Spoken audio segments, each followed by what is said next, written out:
నా ప్రాణానికి ప్రాణమైన తెలుగు ప్రేక్షక దేవుళ్ళందరికీ నమస్కారం. నా జీవితంలో ఇవాళ ఒక అదృష్టమైన రోజు. ఎందుకనంటే విశ్వవిఖ్యాత నట సార్వభౌమ నందమూరి తారక రామారావు గారింట్లో పుట్టే అదృష్టాన్ని దేవుడు నాకు ప్రసాదిస్తే, ఆయనతో పాటు మహామహుల్ని కొంతమందిని నేను కలుసుకున్నాను. అందులో అతి ముఖ్యమైన వ్యక్తి నాగభూషణం గారు. రక్త కన్నీర్ నాగభూషణం. నాకు ఆయనకి చాలా దగ్గర పోలిక ఏంటంటే, నేను కామెడీని హీరోయిజం చేశా. ఆయన విలనీలో కూడా కామెడీ చేశారు. చిన్న అంటే వారిని చూసి కొన్ని నేర్చుకున్న అనుభవాలు. మరి ముఖ్యంగా ఆయనకి చాలా గొప్ప పేరున్నది డబ్బింగ్‌లో. ఆయన షూటింగ్‌లో ఏ టైమింగ్‌లో అయితే డైలాగ్ చెప్తారో, డబ్బింగు కళ్ళు మూసుకొని చెప్పగలరాయన. ఇలా నాగభూషణం గారి గురించి చెప్పుకుంటూ పోతే నేను ఎన్నో చెప్పగలను. ఎందుకంటే వారు స్టేజ్ మీద నుంచి వచ్చిన నటులు వారు. అంటే మోస్ట్ ఆథెంటిక్ యాక్టర్. ఆయన స్టేజ్‌ని సినిమాల్లో యాక్ట్ చేసి కూడా స్టేజ్‌ని వదలల ఆయన. 'రక్త కన్నీర్' నాటకంతో ఇంకా అనేకం.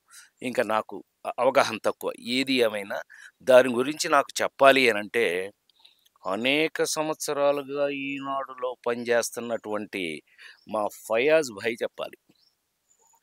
ఫయాజ్ భాయ్ is the senior most journalist in Eenadu. ఆయన ఏదో మీ ఊరాడేనా? లేకపోతే ప్రేమతోనా? లేకపోతే గుడ్ యాక్టరేనా? మంచి వ్యక్తి. శభాష్! సో, ఈ నటుడికే కాదు, వ్యాపారస్తుడికే కాదు, కళాకారుడికే కాదు, ఎవరికైనా సరే వాళ్ళ టాలెంట్‌తో పాటు వాళ్ళ మంచితనం అని ఇప్పుడు తను అన్నాడు చూడండి. ఆయన చాలా మంచి మనిషి అండి అని. ఆ క్యారెక్టర్ ఎవరికి ఉన్నా 10 కాలాల పాటు వాళ్ళు నిలబడిపోతారు. అలాంటి వారిలో ఒకళ్ళే మన నాగభూషణం గారు. ఈవేళ నాగభూషణం గారి మీద మా ఫయాజ్ భాయ్ చక్కగా ఒక అద్భుతమైన పుస్తకాన్ని రాస్తే, ఏవండీ వాళ్ళ గుర్తులు మనకు తెలియాలి అనంటే ఇప్పుడు రామారావు గురించి కానీ, రంగారావు గారి గురించి కానీ, సావిత్రి గారి గురించి కానీ, సత్యనారాయణ గారి గురించి కానీ, గుమ్మడి గారి గురించి కానీ, నాగభూషణం గారి గురించి కానీ మనకు విషయాలు తెలుసుకోవాలని ఈ జనరేషన్‌లో మీ అందరికీ ఉంటుంది. కానీ ఎలా తెలుసుకోవటం? ఇలాంటి పుస్తకాల ద్వారా. So, thank you very much Fayaz భాయ్. మీరు నాగభూషణం గారి గురించి పుస్తకం రాసినందుకు. ఇవాళ ఆ పుస్తకాన్ని ఓపెన్ చేసే అదృష్టాన్ని నాకు నాగభూషణం గారి అబ్బాయి, వాళ్ళ అమ్మాయి అందరూ ఇక్కడే ఉన్నారు. వాళ్ళందరూ వచ్చి నా ఇంటికొచ్చి ఇవాళ ఈ పుస్తకం ఓపెన్ చేసే అదృష్టాన్ని నాకు కలిగించారు. ఇది నేను జీవితంలో ఎప్పటికీ మర్చిపోను. చాలా సంతోషం. మీరందరూ కూడా ఈ పుస్తకం చూసి, చదివి మీకు కలిగిన అనుభూతిని, ఆనందాన్ని అందరికీ పంచమని మనస్ఫూర్తిగా మనవి చేస్తున్నా. మీ రాజేంద్ర ప్రసాద్. నాగభూషణం గారు గొప్ప వ్యక్తి, గొప్ప నటుడు, గొప్ప సంస్కారి, అతి సామాన్యంగా జీవితాన్ని గడిపినటువంటి వ్యక్తి. అసలు ఆయన జీవితంలో ఏ కోణం తీసుకున్నా కానీ అంత గొప్పగా కనిపిస్తుంది మనకు. ఎంత గొప్ప నటుడో అంత గొప్ప వ్యక్తిత్వం ఉన్న మనిషి ఆయన. అట్లాంటి వ్యక్తి గురించి నాకు పుస్తకం రాసే అవకాశం కలగడం నా అదృష్టం. తర్వాత దానికి మా వారి పెద్దబ్బాయి రాఘవరావు గారు చాలా సహకరించారు. ఆయన సహకారాన్ని బట్టే ఈ పుస్తకం ఇంత బాగా వచ్చింది. దానికి ఆయన కృతజ్ఞతలు. తర్వాత నాగభూషణం గారికి రావాల్సినంత అంటే గుర్తింపు రాలేదేమో అనేది నా భావన.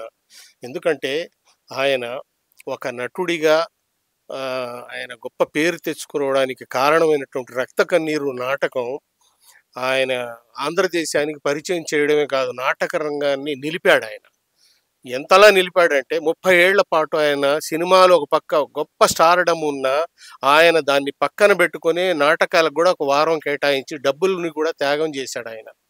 ఇట్లా ఒక్కొక్క కోణం కనుక చూసుకుంటూ వెళితే అసలు ఎన్ని మంచి లక్షణాలు ఉన్న నటుడో ఆయన.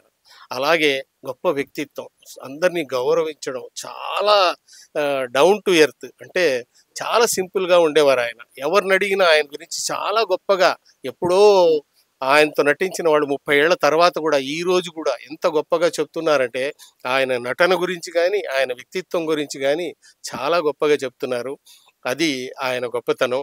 అది రాసే అవకాశం నాకు వచ్చింది. మా నెల్లూరు జిల్లాలో ఆయన చదువుకున్నారు. అక్కడే నాటకాలు వేశారు. అక్కడే నాటకాల పైన అథారిటీ సాధించారు. అట్లాంటి వ్యక్తి గురించి రాయడం నా అదృష్టం. ఇది నాకు కలిగిన సంతోషం కూడా. ధన్యవాదాలు.